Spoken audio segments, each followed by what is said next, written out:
খাগড়াছড়িতে অপহৃত চট্টগ্রাম বিশ্ববিদ্যালয়ের ৫ শিক্ষার্থী সহ ৬ জনের খোঁজ এখনো মেলেনি। অভিযান অব্যাহত রেখেছে যৌথ বাহিনী।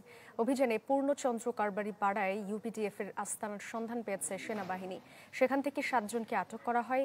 জানা যায়, একটি বাড়িতে ইউপিডিএফ এর সদস্যরা অবস্থান করছে এমন খবরে অভিযান চালায় যৌথ বাহিনী।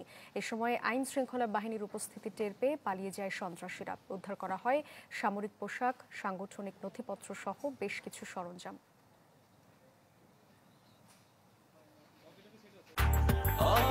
ব্রেকফাস্ট, টিফিন কিংবা স্ন্যাক টাইমে মজাদার আয়োজন মানে অল টাইম ব্রেড। এ বিষয়ে আরো জানাতে খাগড়াছড়ি থেকে যোগ দিচ্ছেন সহকর্মী নুরুস সাফা মানিক। সবশেষ কি তথ্য আছে জানাবেন?